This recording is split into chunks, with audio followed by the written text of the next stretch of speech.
Welcome to Codex, a history of video games. I'm Mike Coletta. And my name is Tyler Osby. And today we are discussing legal cases that are important to video games. And very exciting, I promise. And very exciting and interesting from Chapter 21 titled The Legal Game in the Ultimate History of Video Games by Stephen L. Kent. Tyler, you got our first case? Yes, Take it away. do.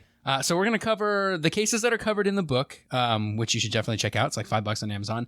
We also have one or two extra cases in the end, too, that I think are important, so that I want to talk about. That we added in. Right. Because we're special and we know stuff about video games. Independent research. That's right. So the first case we're going to talk about here is between two companies that probably people haven't heard of, but they're very important anyway. Data East versus Epix. And Epix is with a Y. Right. This is not the Epic Games of today of Fortnite and Unreal Tournament fame. That's right. This is EPYX. Yes. Totally different company. So in 1984, Data East made a game called Karate Champ for the arcades. Which we talked about last episode. Yeah. It wasn't the first fighting game, but it did kind of popularize the genre a little bit, got it kickstarted in the arcades. So this is a genre that would really peak in the early 90s with stuff like Street Fighter and Tekken and Mortal Kombat and all that stuff. This game came out the same year that the Karate Kid came out. Coincidence? Who knows? Cobra Kai forever. That's right. So in October 1985, they released Karate Champ on the Commodore 64. Not a month later, another game called International Karate was released by a company called System 3. This is a European company. Whoa. Yeah. So Epix licensed International Karate and released it on the Commodore 64 in the US, and they called it World Karate. So we really have two karate games here. We have Karate Champ. This is in the US. We have the Karate Champ, and we have World Karate Championship. And Data East was not too happy about this. So they sued Epic, saying that the overall appearance, compilation and sequence of audio-video display of the video game World Karate Championship infringed upon Karate Champ. Basically, they're like, you ripped us off. What the heck, dude? Producer Toby is really knocking over the microphones.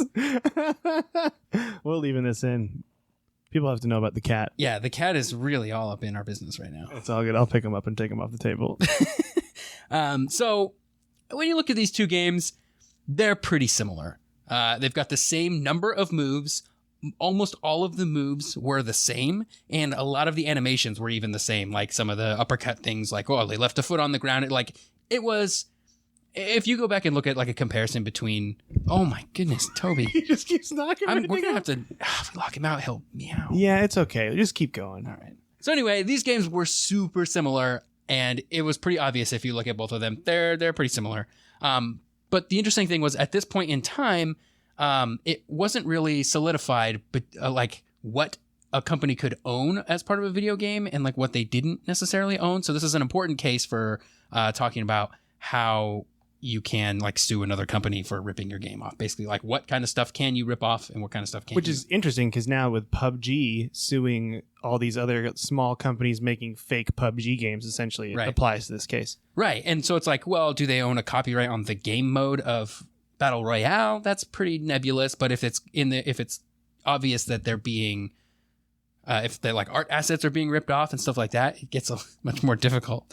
Toby is the best. He's rubbing my beard right now. He's really going for it. He's like, oh, you guys are busy? Let me jump in here. So the court recognized that even though they were both about karate tournaments, so it's natural that a lot of things would be similar, right?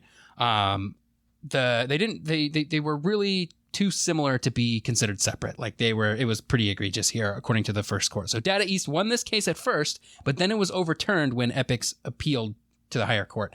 In the higher court, it was determined that karate games are going to be similar, sure, but there's just no proof that Epix like had any access to Data East source code. There's no real proof that they actually ripped it off. They ruled that just because the game has similar rules, it isn't really enough to say that these games are the same. And the real things that are copyrightable in a game are the things like the art assets, like the scoreboard and the background scenes. And those things were definitely different between the games. Like they definitely used pretty much different art assets. And that's huge too, because again, that would mean like the first person shooter could be like, you stole our idea, and then first person shooters are entirely one company. Right, exactly. So there's a difference. Yeah, there's a difference between being inspired by a genre or making another game in a genre and completely ripping off. Again, essentially to save the variety of games. Right, yeah. So it's actually really important that that Data East eventually ends up losing this. Because this would be a pretty influential case, especially in 1993 when Capcom would release Street Fighter 2 and Data East again. They would release a game called Fighter's History, and Capcom sued Data East, and Data East was like, look, we've been here before. You're not going to win this. Yeah. Yeah, you're not going to win this. And Capcom did not win. So that's one of the first really important cases in terms of the copyright of video games. The next case I want to talk about is one of Atari versus Nintendo. So after taking over Atari Games, this is when Atari was split into two. Remember, we have Atari, the corporation that makes the coin-op stuff, and we have Atari Games, which makes the console stuff. And one of them is owned by the Tramiel family now. Right. That's correct, right? Yeah. So after taking over Atari Games, the non-coin-op division, Hideyuki Nakajima really wanted to start using Atari's arcade games in home consoles. He really wanted to start putting some of the games that they had the rights to basically on the NES. So for some other legal reasons, like they had the rights to the games, but they didn't actually have the right to the Atari brand, I think, which belonged to the coin-op division. So they had all these Atari games that they couldn't put an Atari label on. So what he started doing was he wanted to sell these games under a brand called Tengen. And so if you're a NES video game collector, you know about Tengen games. They look a little bit different, and we're going to get into why that is. So Nakajima wanted to sell these games on the NES since it was the most viable system at the time. What he didn't want to do was play by Nintendo's rules because they held kind of an iron grip on who was licensees and who could make games for the NES. So he didn't want to play by those rules, and Arakawa, the guy who's running Nintendo, he was forcing all these rules on partners equally, so he wasn't giving anybody special privileges at this point. Nakajima signed the deal anyway, and his engineers got to work on breaking the copy protection inside the NES. Whoa. Breaking the license protection. That 10NES thing that we've talked about, the lockout chip. So they ended up releasing a few games, Pac-Man, RBI Baseball, and Gauntlet. They did this, totally cool under the licensing. They did everything that they were supposed to, mostly because they weren't able to decipher the code that made the 10NES work. So they just weren't able to hack it. But what they did was one of their lawyers got a hold of the code from the Copyright Office, because Nintendo had the 10NES chip copyrighted. They claimed to the Copyright Office, they were like, hey, Nintendo is suing us, so we need to be able to see this code so that we can claim that we didn't infringe upon it, right? Nintendo was not suing them. And that would come back to bite them a little bit because they got this code and they shouldn't have. They got it under false pretenses. But anyway, they got the code, and that allowed them to develop what they called the Rabbit chip, which was their own version of the 10NES chip that got around Nintendo's lockout system. So now they didn't have to play by Nintendo's rules because they could make their own cartridges with their own copy protection scheme, and they could do it for cheaper and basically get around paying Nintendo royalties. So at this point, now that they've got their chip on lockdown, they know they don't need Nintendo, they sue Nintendo. Whoa. You would think it'd be the other way around. Like they just released these games and Nintendo would be like, oh, you can't do that. Atari was like, no, we're going to get a jump on this. They were claiming that Nintendo had an illegal monopoly on NES games. It didn't really matter how much merit that claim had. The reason they filed that suit was because it made it impossible for Nintendo to file an injunction that would keep Tengen from selling their illicit games on the market. So if they didn't sue Nintendo, Nintendo would have definitely sued them. And what Nintendo would have done is gone to the judge and said, hey, while we're suing them, you need to tell them to stop selling these games, right? But because Atari sued first, Nintendo would not be able to ask a judge to tell them to stop selling their games while the court case played out. So some pretty good Game of Thronesing going on there. Atari getting ahead of the game, so they knew they were going to get tied up in legal issues. It's a total Lannister move. Yeah, it's a total Lannister move. They knew they were going to get tied up in those legal issues, and they knew that they needed to keep Nintendo from filing an injunction on them.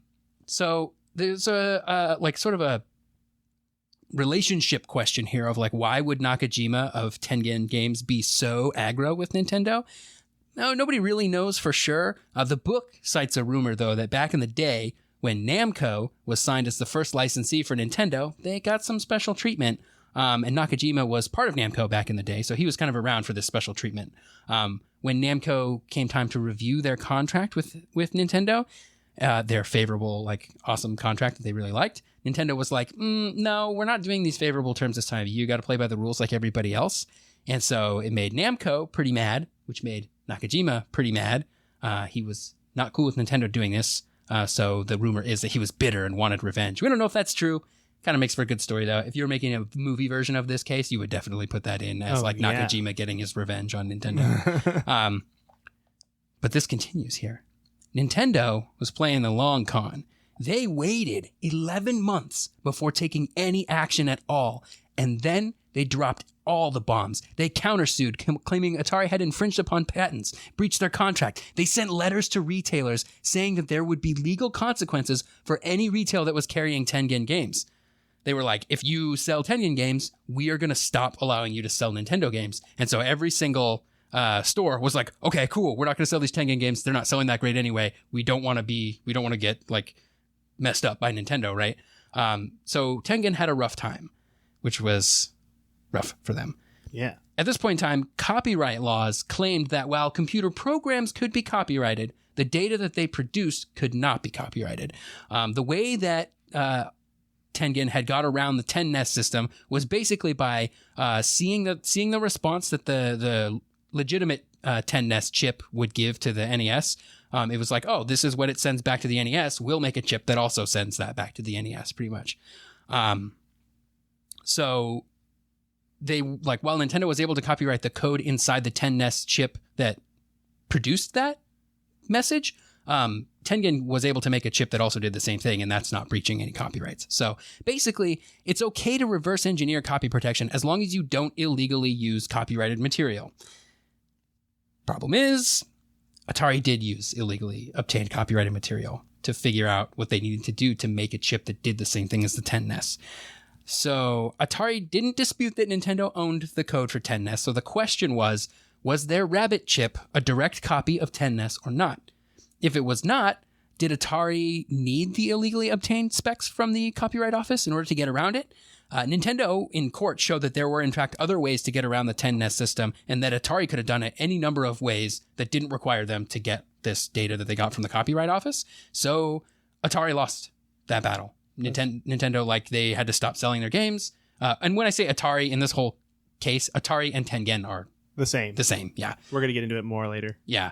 Atari lost that battle, but the war would wage on. That's right. Okay, so now we're going to talk about Tetris. Yes. Were you good at Tetris? Yes. I had Tetris World. Well, yeah, I mean, good at Tetris is a relative term. I thought I was pretty good. I had Tetris Worlds for Game Boy Advance, and I played so much of that game. My mom played a lot of Tetris, too.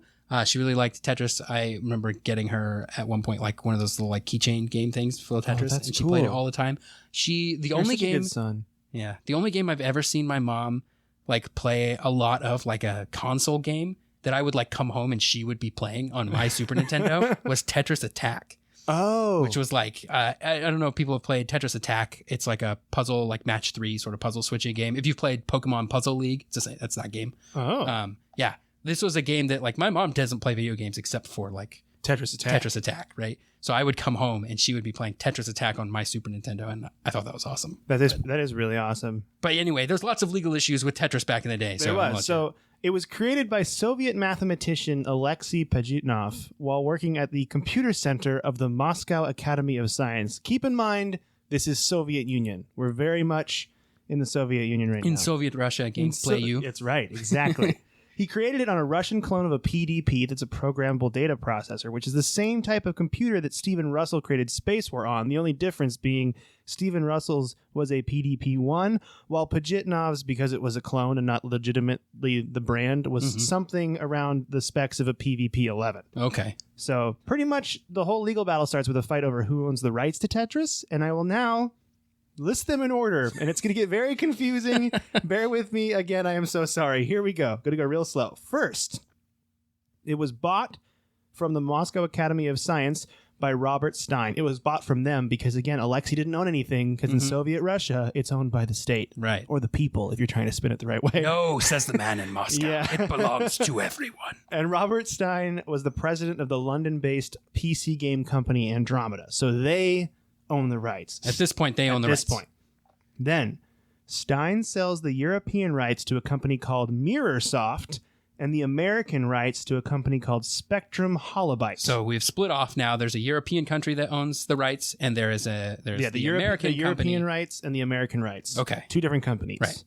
European Mirrorsoft, American Spectrum Holobyte.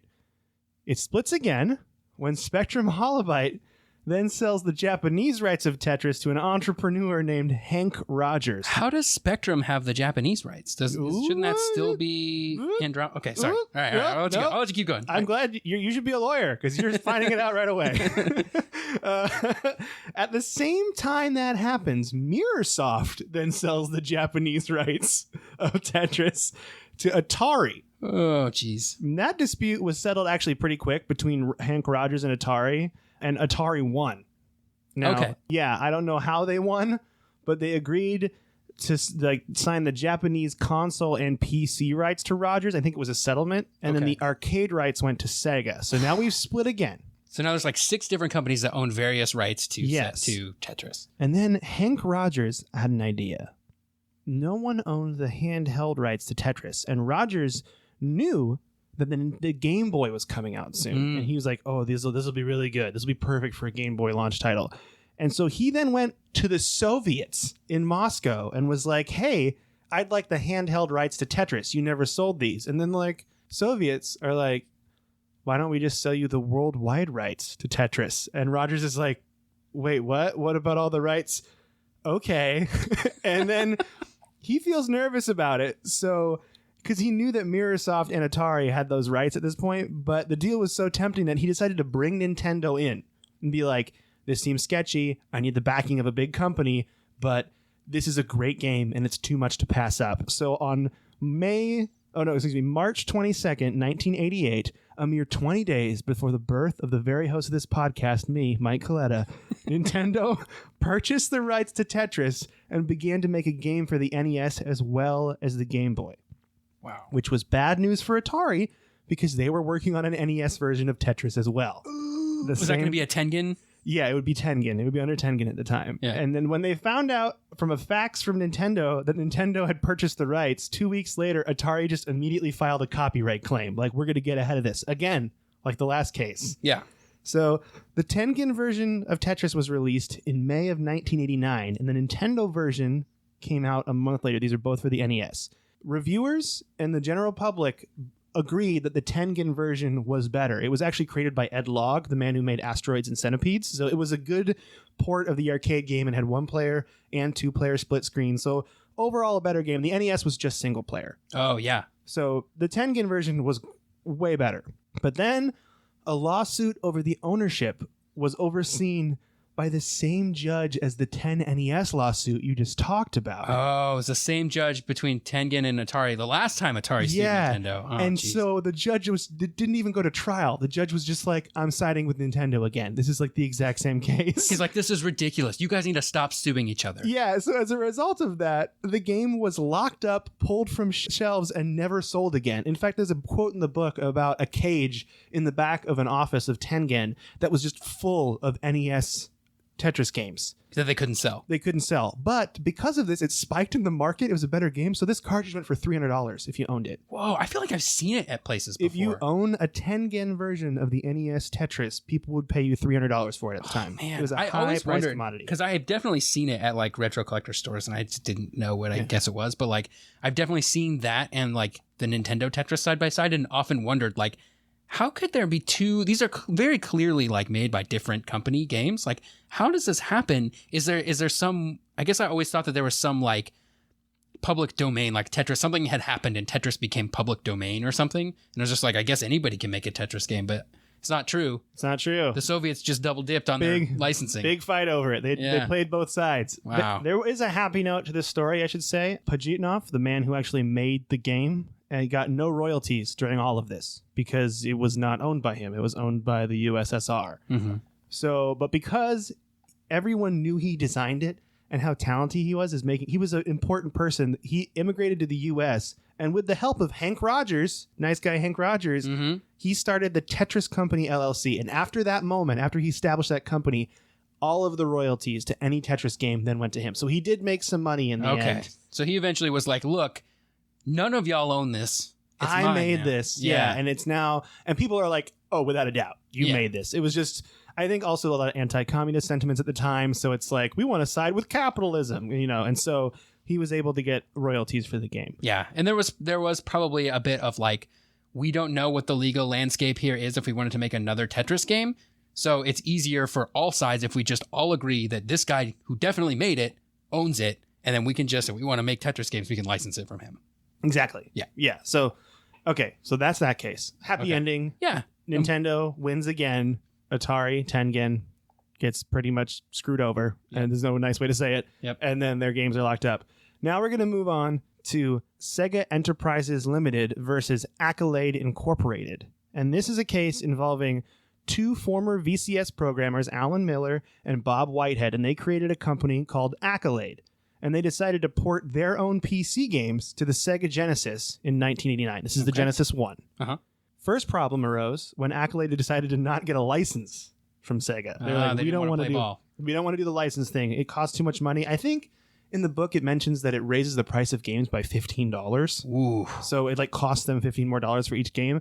So they decided, you know what we're going to do to design games is we're going to make printouts of the code and create their own manual for designing Genesis games. They reverse engineered the Genesis and then created their own user manual on how to make games for it. Wow. They did that instead of getting a license. All right. Well, I guess that's one way to do it. Yeah, right? The first game designed by Accolade was a port of a PC strategy game called Ashido in 1990, and the program ran on the original Genesis, no problem at all. Just ran flawlessly. The problem came in 1990 when Sega released the Genesis 3, and this had a security system in it where when a game was inserted, the Genesis 3 searches for the letters SEGA. It was called the Trademark Security System, or TMSS. So it's looking for those three letters buried in the code of the game. The idea being that if you put these four letters in your game, you are infringing upon Sega's copyright. Oh, if you don't have them, yeah. Right. If you do have them, you have a license. If you do have them, If you do have them and you don't have a license, then you're infringing on copyright by having them in. Yeah, and that comes into play later. If it finds the game, if it finds those four letters, the game starts and is compatible, no problems. If not, it shows an invalid license message for the game, which is kind of bad for the customer, because if you buy a game that's not licensed, you plug it in, it just won't work. Yeah. So and that's not the customer's fault. No, it's not the customer's fault at all. So when Sega Genesis 3 was demoed at the Winter Consumer Electronics Show in 1991, the demonstration of the security system was done with an Ashido cartridge by Accolade. It was demoed as being a non-licensed game, and it didn't work. I wonder how you play that off when you're demoing this at a CES show, because it's for consumers. I guess if you're demoing it for game manufacturers, this makes sense. But if you're demoing it for consumers and you're like, hey, this doesn't play some of your games, how great is that? Yeah, it's a weird thing to do. Also, just shove it in Accolade's face. Like, hey, we know you don't have a license and we know you did something fishy to make it. So now we're letting the whole world know. We're putting you on blast. So on the first reverse engineer of the Genesis 3, this is Accolade trying to find out how it's done. They're trying to emulate the TMSS now. Lorenzen found the TMSS in a small, seemingly useless power-up code with no function at all. He found the letters SEGA there. Mm-hmm. So once caught, they added their hacked TMSS code to the games Star Control, Hardball, Turrican, and Mike Ditka Power Football. And those games worked flawlessly. Mm-hmm. They made a mistake, though.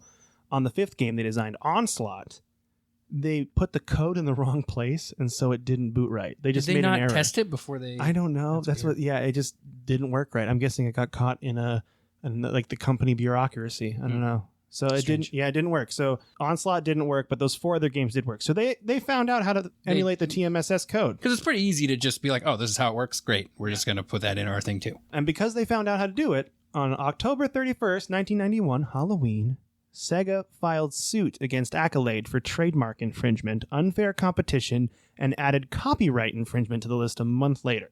Dang. So they're going for it. Accolade responded with a counterclaim accusing Sega of false designation of origin and unfair competition. Accolade said Sega injured their reputation by falsely attributing Accolade with unlicensed games at that Winter Consumer Electronics Show. So they're going back to that, like, you guys even made, like, an example of us at the Winter Consumer Electronics Show. Like, what are you doing? Put us on blast. That was really mean. Yeah, it's not nice to do. The first judge in the case was Judge Robert F. Peckham, and he was thought to be sympathetic towards entrepreneurs, but then he had a heart attack early on in the case. Oh, so if he had been able to see this case to completion, it might have been different. It might have been different, yeah. So what ended up happening was he was filled and quickly replaced with Judge Barbara Caulfield, and she did not side with Accolade at all.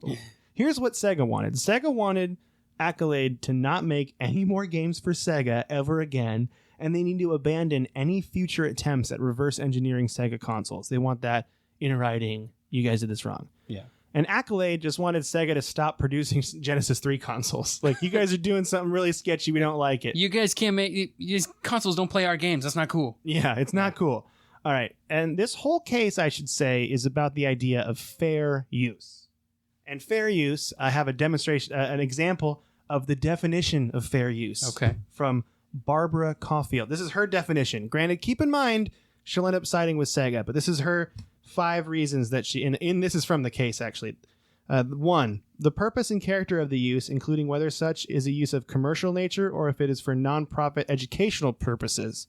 The nature of the copyrighted work, the amount and substantiality of the portion used in relation to the copyrighted work as a whole, and the effect of the use upon the potential market for or value of the copyrighted work. So it's essentially saying this is what the criteria are to consider it to be fair use.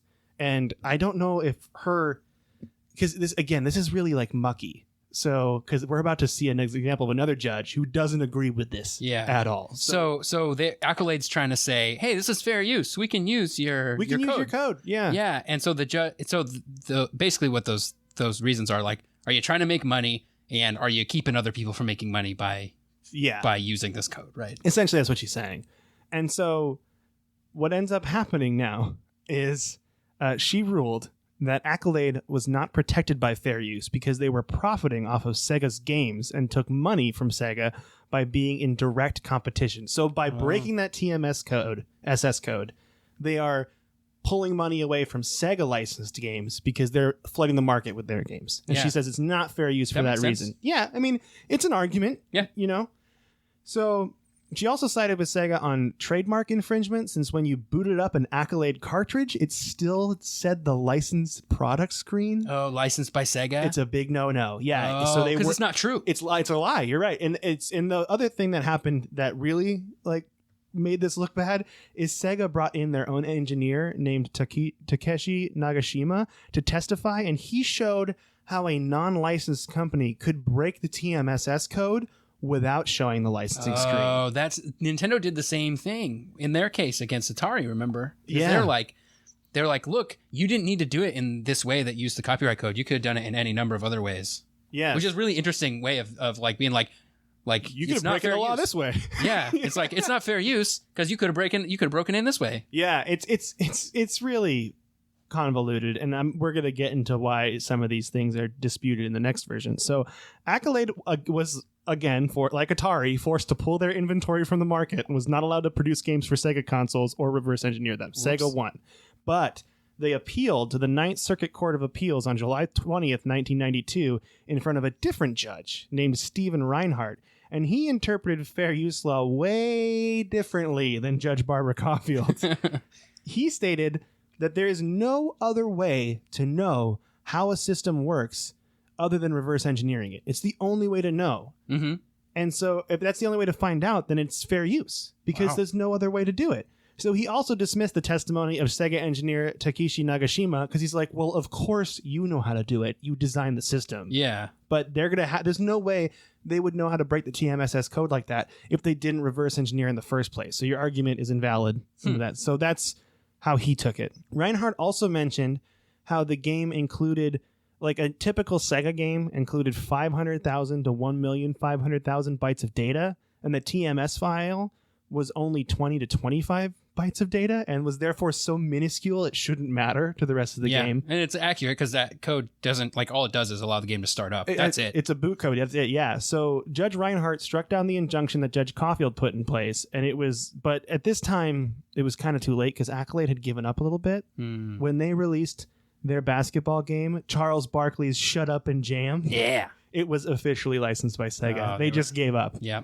So this case is important because it's referenced in every video game trial involving reverse engineering since 1993. Yeah. Like, this case made it so it's okay for you to take an Xbox 360 and say, I want to design games for this, and take it apart and see how it works. Yeah. That's what this whole trial's about. Which I thought was pretty intense. Yeah, that is, because it could have gone the other way. The other way that this could have gone is, no, sorry, if you make a console, you're the only one that can make games for it, and nobody else is allowed to make games for it. They always have to go through you. And while that's kind of the case nowadays, because the copy protection schemes are so advanced that it's actually pretty DRM difficult. stuff or whatever. Yeah, it's pretty difficult to break. Like, once you get past like Super Nintendo era, this issue sort of goes away. But you know, it is important for things like, which I guess we'll talk about later, but like the Game Genie or these kinds of unlicensed accessories that require you to reverse engineer, or require the manufacturer of those accessories to reverse engineer something. It's important that this is what makes that legal, basically. Yeah, it's a very important case. So the next one involves Nintendo. And in 1988, there was a shortage of ROM chips that Nintendo used in cartridges. And since Nintendo controlled the entire distribution of cartridges to its licensees, this meant that only 25% of what was asked for could be produced. And no licensee had any way to get ROM chips except by going through Nintendo. So they had an iron grip. Yeah, so Nintendo claimed that this was fine and everything that got produced was sold, so there was no extra cartridges or anything sitting in inventory, which seems to be a pattern with Nintendo. They hate overstock. Yeah. What's remember they have their dudes from Atari working there who have been so burned by having to bury ET cartridges. It's still haunting them. Yeah. So some licensees accused Nintendo of artificially creating this shortage so that they'd have even more control over the console market. And Nakajima, the Tengen guy, was one of the people who said this, by the way, because he has a strong beef with Nintendo at this time. Nintendo saw a whole bunch of lawsuits during this time accusing them of various anti-competitive practices. And one of these cases eventually required Nintendo, I think most of them settled out of court. Yeah. But this one was interesting. It required Nintendo to send $5 off coupons to anybody who bought an NES between June 1988 and December 1990. And they had to run magazine ads and everything saying that these coupons were out there. Yeah. And it was pennies for Nintendo. And plus the Super Nintendo had already hit the market. So these $5 off coupons were only for old games. Yeah, they had to send these coupons out in like late 1991, like after the Super Nintendo was already out. Yeah, so it was essentially just them being like, hey, here's coupons to get rid of our old inventory. Yeah. Like, it was just a way for Nintendo lost, in quotes, but they just made more money this way, getting rid of NES cartridges. Yeah. And perhaps because of this, Nintendo finally allowed licensees to make their own cartridges and to make games for other systems. So Nintendo just says it was a coincidence, but this is them using this lawsuit to their advantage in a way to sell more cartridges. I think they were pretty sick of because there were lots of different lawsuits that were basically saying Nintendo is anti-competitive. They're doing all these things. I think at this point they were like, look, you can't say we're anti-competitive if we allow you to make your own cartridges and we allow you to make games for other systems. Like, sorry, you guys can just go off and do what you want now. It's also a real slippery slope because half of that control is the reason they were so successful. Right. Because they had a quality control system in place to make good games. Yeah. If they didn't do this in the beginning, there might not be a Nintendo. Yeah. It was important in the beginning. I think at this point, the industry had like sort of restarted itself and gotten back on its feet. And that wasn't the reasons that Nintendo made those rules were not really things to worry about anymore. And so they were much more okay with it. I got to say, I would hate to work on the Nintendo legal team from 1989 to 1994 because you were in trials all the time, it seemed like. Yeah. That's when all of these took place. Yeah. We got another one with Nintendo. This one is between Louis Galoob Toys. You remember the 90s brand Galoob? Galoob. It's also a fun thing to say. Yeah. Louis Galoob Toys versus Nintendo. This is about the Game Genie. Did you ever have a Game Genie? I had a friend that had an N64 Game Genie, and it was so cool. Just all the cheats on GoldenEye, everything. Yeah, Game Genies were so cool. So if you don't know what a Game Genie is, a Game Genie was a device that you plugged your game cartridge into, and then you put the Game Genie into your NES or your Super Nintendo. And basically what it did was it made tiny modifications to a game's programming, allowing things like infinite lives, infinite ammo, maybe level skips, like DK mode. Like there's all kinds of stuff that these would do. Basically what it did was like by modifying like specific areas of the game cartridge. And a lot of the time, if I recall, it just made it so you didn't have to type the code in the buttons yourself. It just like unlocked it for you. It was just on a menu screen that would start before the game started. You turn all the stuff on and then go in. Yeah. There's a lot of different ways this works. The book says that the codes were put in the games by the developers, but that's not actually how it worked. Yeah, and I remember them saying in the book too, for like Legend of Zelda, it was like, oh, okay, it just makes games like a little easier. Like Link would be invincible, or shops would sell everything for 0 rupees. Yeah. So it's like things like that. Yeah. It would let you cheat at games pretty much. Make it a little easier. Yeah. So there's lots of different fun combinations, and it actually breathed a lot of life into older games that would have otherwise gone stale. If you can go back to your regular Super Mario game and be invincible and just totally dominate your way to Bowser, it's like it's pretty fun if you're bored with the game. I didn't know it was for Super Nintendo. Yeah, I had one for Super Nintendo. Was it for regular Nintendo too? Yep. How did it work for regular Nintendo to get it in the port and everything? It stuck out. You couldn't close the flap. And you couldn't push the thing down. For the NES, it just literally stuck all the way out. The drawer thing was open. That's crazy. And your cartridge was out. Yeah, it was pretty weird. I remember a friend had one, and we couldn't really figure out how to get it to work. I think it was missing some plastic piece. Could you just buy a Game Genie at like a KB Toys? Is that kind of how it worked at the time? Yep. Gosh, I miss those toy stores. Now they're all going away. Yeah, I know. Sorry to bum everybody out. That's all right. Let's go back into this lawsuit. Anyway, Game Genie, super fun. Made games fun, and you're cheating. Who cares? Nintendo. That's a good summary. Nintendo didn't like this, mostly because Galoob didn't get a license to make this thing. Classic. Nintendo wants control. Right? They didn't need to because the lockout chips in the Super Nintendo and the regular Nintendo, because you plugged your game cartridge into it, they just used the chip that was in the cartridge you plugged into it. It didn't matter. So they didn't even have to really work around it, right? In a way, Louis Galoob is a genius. Indeed. Actually, I bet that would have been a good way for Tengen to get around it too. If they were just like, hey, you need to plug in your one legitimate Super Mario Brothers cartridge. And it would work. It would be so cool to be related to Louis Galoob because, Christmas that year, you were getting the Game Genie. Oh, yeah. It's pretty dope. For sure. So anyway, Nintendo didn't like it. They didn't like that they didn't have a license. I think they also didn't like it because it was modifying games in a way that Nintendo didn't really have control over. Because while there are a lot of really cool codes, if you just went in and typed random stuff in, chances are you were just going to like crash the game or make just stupid stuff happen. Yeah. That was just not fun, right? So Nintendo sued Louis Galoob. They were able to stop the Game Genie from being manufactured while the case was in court. They filed an injunction. So they said, hey, this case is in court. You guys can't sell this while we hash this out, right? This was also judged by that same person who judged Atari games versus Nintendo. This guy is just everywhere. Yeah. But that judge's interpretation of fair use for that court case was really huge in this case. So Nintendo claimed that the Game Genie did not play original games. It copied the work of those games, making slight modifications, thereby infringing upon the copyright for those games. It was like, you're not making new games here. You're just taking games that already exist. You're just changing them a little bit, and you're letting people play them. What are you doing? This is BS. Yeah, what are you doing? They referenced an older case about so-called speed-up kits that we talked about, like our homies General Computing. That's used to make expansion kits. Favorite remember? Company. Right. They used to make those expansion kits. So speed-up kits were things that were made for arcade machines.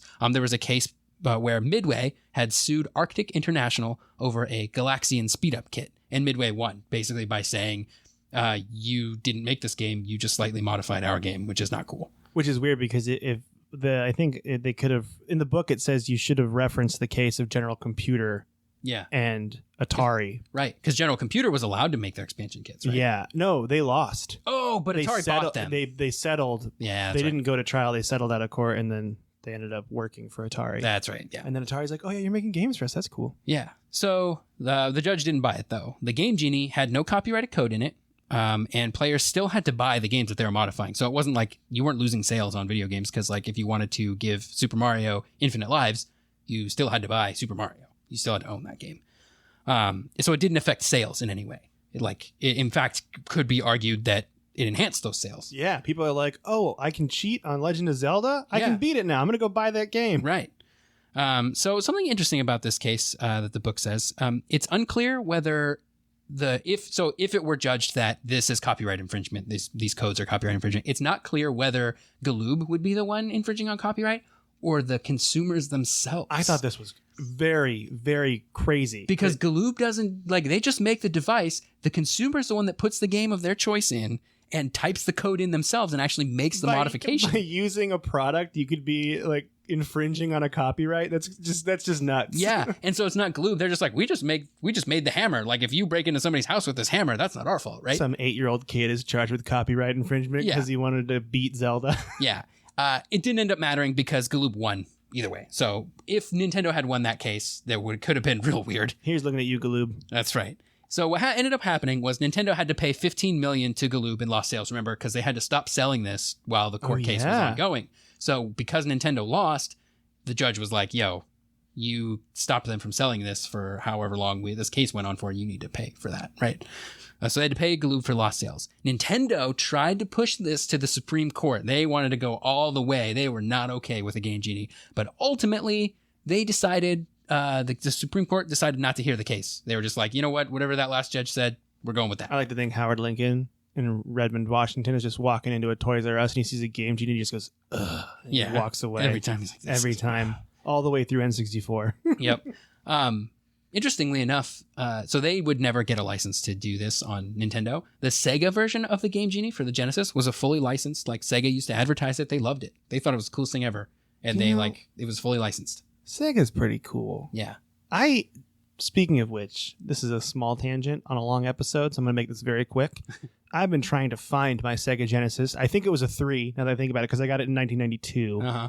And my mom just doesn't know where it is. And I think she gave it away, and she doesn't have the heart to tell me because she's a nice lady. Yeah. But I just really want it again. I miss Sega Genesis. Yeah. Do you want to talk about this one? Or you want me to do this one? You do this one because I'll do the last one, the bonus case. Okay, so this one involves Alpex Computer Corporation versus Nintendo. And do you all remember the Fairchild Channel F and how cool it was for being the first cartridge-based system? Yes, I do. That's right. Alpex Computer Corp is the company that made that technology, and it licensed that technology to Fairchild. They patented cartridges. Wow. So what ended up happening is when all these companies started making cartridge games again, they sued, and they licensed it to Magnavox, Atari, Mattel, Bally, and Coleco. These were companies that were just like, you know what? That's fine. You own this. They're like, hey, we're not going to argue this. Here's some money. But one of the large console manufacturers missing was Nintendo. Like the classic Nintendo, the NES never paid for a license to Alpex. And this is like just typical of the company Nintendo, right? Yeah. Of course, they're not going to pay for this BS, right? Yeah. And Alpex filed for bankruptcy in 1983. And it's crazy because they had like that groundbreaking technology. Yeah, I think it's so weird that they went out of business. Yeah, so after filing for bankruptcy, they realized the only way they're going to make money is if they try to say, hey, we got a patent for cartridges. And so they essentially like started winning cases and securing licenses with tons of different video game console manufacturers.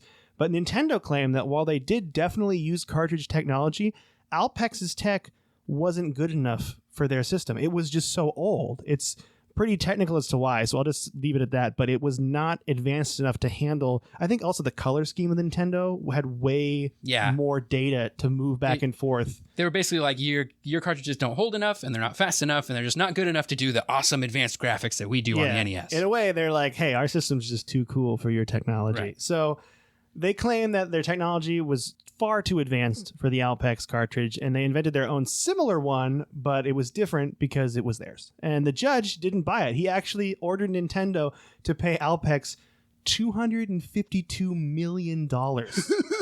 It's one of the largest patent cases ever. So when Nintendo appealed it, though, it was overturned. And that judge was convinced that they were sufficiently different. The cartridges, this technology is way different and more advanced than this Alpex technology was, and Nintendo got away with it again. In a way, it kind of reminds me of patent trolls right now in podcasting. It's like that. Like they had this patent for this thing a long time ago, and now that it's here, they're like, hey, wait. And it's like, it's in reality, it's very different because technology's changed. There are some companies that exist solely to sue other companies. They just hold patents and they sue other companies. That's all they do. Yeah, that's crazy. I mean, they were going after podcasting for the longest time, and then I think... Was it Adam? What's the guy from he was the carpenter. He has a show on the Man Show. Adam Carolla? Adam Carolla. He was the one that went after it and was like, I'm taking him to trial. So he was like fighting him. I'm not going to settle. We're doing this. I think he did like a Patreon thing to get that going so he could. When was that? I don't even know. This was 2 years ago. Oh, wow. Yeah, it was like a GoFundMe thing. It was actually advertised on all the big podcasts. Like I think Mark Maron, because he actually pooled together all the podcasters. They had like a meeting of the biggest podcasters like, we got to deal with this because these patent trolls are coming for our shows. Yeah. Like, it would be like, oh, you're not going to pay us this fee to use our technology in very big quotes. Yeah. Like, Then we're going to shut your podcast down. oh, wow. Yes. Yeah. I do remember there being some legal issues around this at some point after the Twit network started up this week. Oh, in Tech. yeah. That's why they call their podcasts, or they're all netcasts. That's what they call them. Netcasts. Yeah. Yeah. I like internet radio shows. Yeah. I like that terminology. But yeah, so this case is about cartridges, and I mean, it's kind of why other companies could use cartridges. It doesn't mention if Sega had to license to Alpex. It doesn't mention that in the book. I wonder if they had to. I'll look that up separately. Yeah, later. I bet Sega did. Like, Sega seemed like a cool company that was just like, hey, thanks for this cool technology. Here Here's you some go. money. Here's some money. Also, give us all your game genies. Yeah. We got a fun hedgehog. He rolls. It's Yeah. great. Who doesn't love hedgehogs? Okay. All right. So I want to talk about one more case. And this is all you. This is bonus case, legal, not in the book. Legal analyst Tyler. I love this case because I'm a big fan of emulation. And it's often emulation is basically being able to play the games of one system on another system that they were not made for. Usually a PC. Usually a PC, but yeah, it's basically making one machine act like another machine for the purpose of running the software of that other machine. It's just inherently cool. Right. It's super cool. People often have questions about like, well, how is this legal? How is it legal for me to play Nintendo games on my PC? I don't have to buy a Nintendo to play these Nintendo games. What the heck, right? I'll tell you why it's legal. It's because of a case between a company called Bleem, with an exclamation mark, Bleem. Say like, Bleem. Yeah, Bleem and Sony. So emulation had existed before Bleem came around, but Bleem was a commercial company that made a commercial software product that they sold in stores that allowed consumers to play PlayStation games on their PC. This was in 1999, a little bit towards the end of the PlayStation's lifespan, before the PS2 had come out, but still firmly within the original PlayStation's lifespan. They also made a version for the Dreamcast in single game varieties, one for Metal Gear Solid, one for Tekken 3, and one for Gran Turismo. So you could buy a PC program that only plays Metal Gear Solid on your computer. No, the PC one played any PlayStation game. Oh, I mean for Dreamcast. Yeah, the Dreamcast one was like you buy this disc from them, and then you also have to buy Metal Gear Solid for PlayStation, and you put the disc in your Dreamcast, you boot it up, and then the Dreamcast is like, hey, put your Metal Gear Solid disc in, and you put your Metal Gear Solid disc in, and you play. And that's Metal what's Gear really important about this. Right. Owning the disc. Right. Very important that you own the disc. So Sony, obviously, was not happy with this. They thought that providing a way to play PlayStation games on PC was unfair competition. So they sued Bleem for making this thing. They were like, this is BS. People can play our games without having to buy our system. That's stupid. So this case has two very important outcomes. When Sony realized they couldn't win the case against the actual software, so the first outcome is reverse engineering a thing to make your stuff work is okay, which we knew from earlier, right? This solidifies that, once again, that it's okay to reverse engineer something.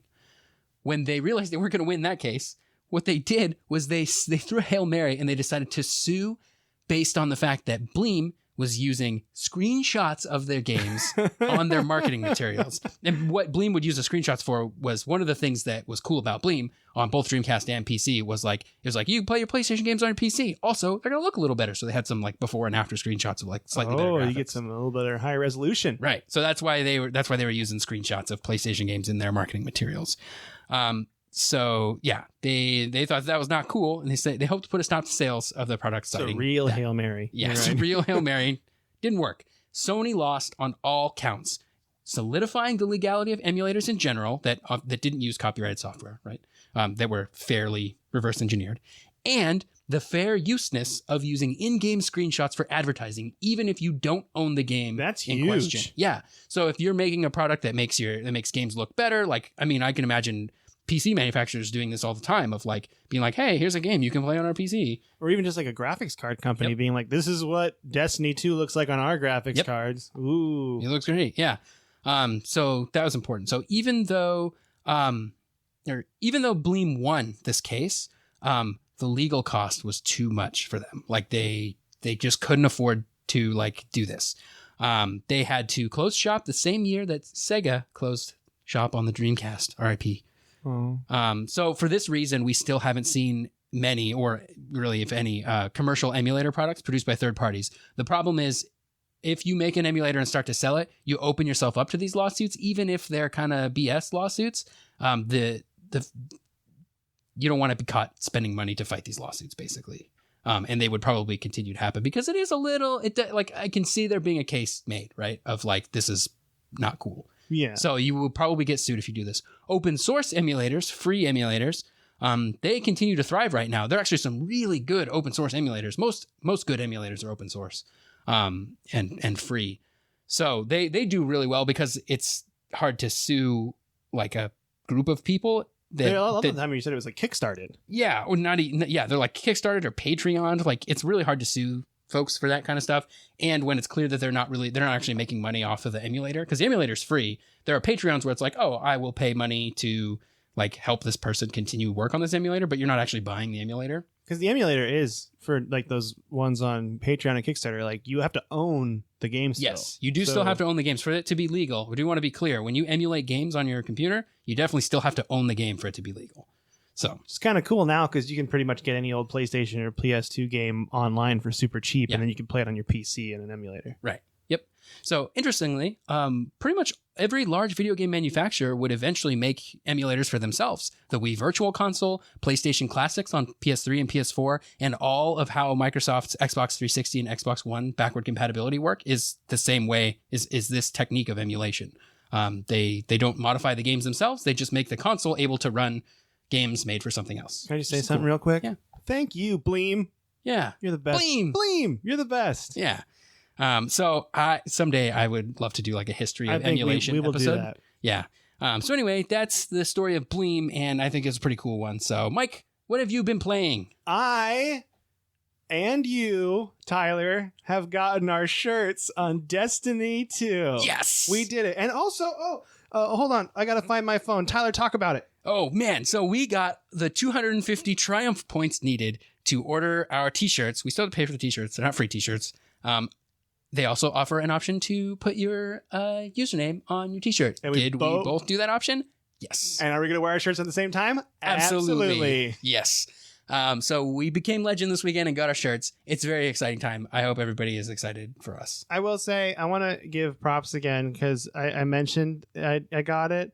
And then one of our favorite people in the entire world, Elise on Twitter, she was curtain up on a review.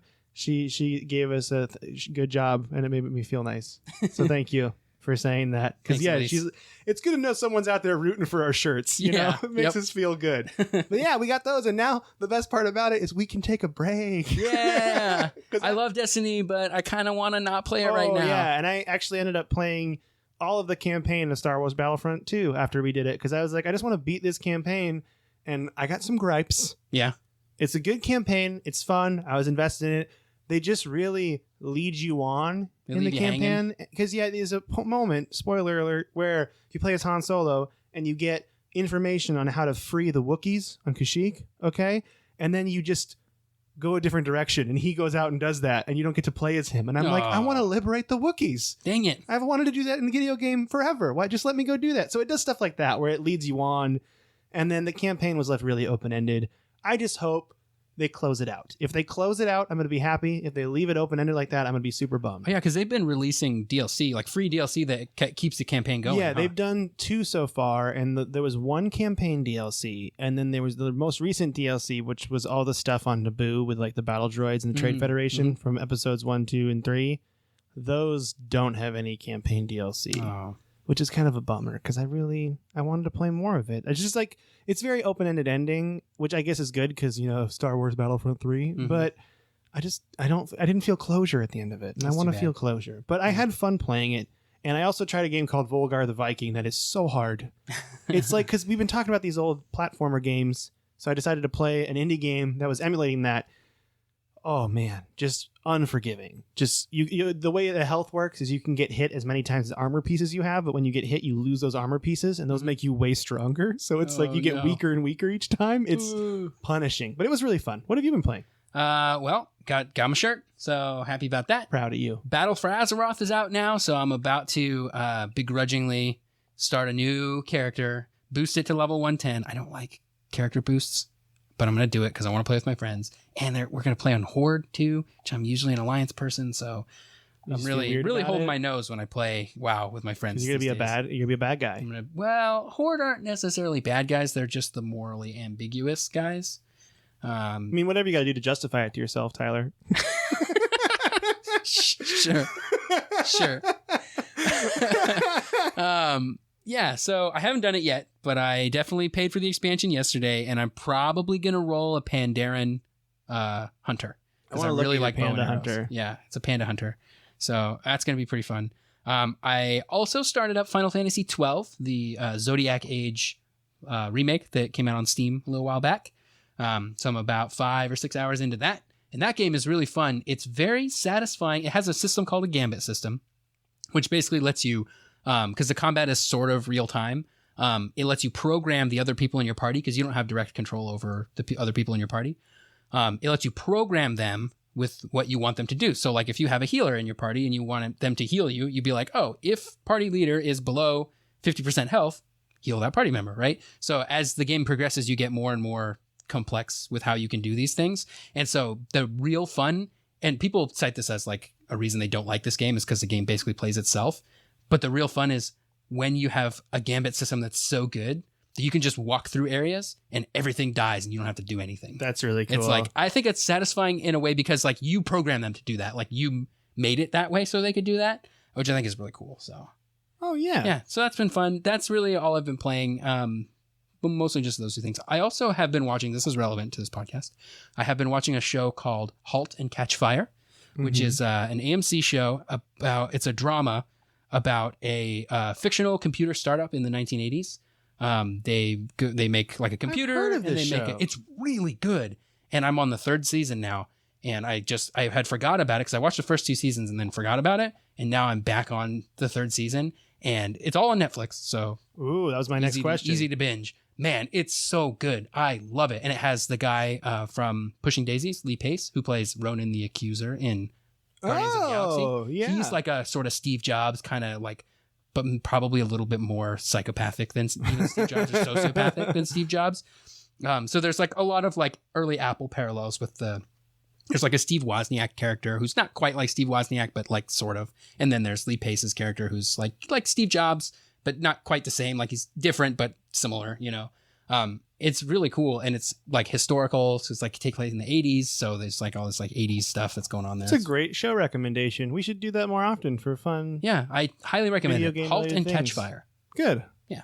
That's good. Well, thank you so much for listening. Sorry, this was a long episode today. We just wanted to get everything in. You know, we wanted to be like, this is our legal episode. Right. And I mean, mad props again to Tyler for throwing in that emulation one that wasn't in the book. Because we got to go in the future, which is good. That's right. I love that one. I love the Bleem case. Is one of my favorites. So. It was very good and very informative. And don't forget, you can follow Tyler on Twitter at SneakerElf, ELPH. You can follow me at Mecoletta, MECOLETTA. I do know how to spell my own name. Also, you can email us at codexhistorypodcast@gmail.com. You could leave us a 5-star rating and review on iTunes. That would help a lot. Or just tell your friends. I also want to give a mad shout out to Josh Mustachio.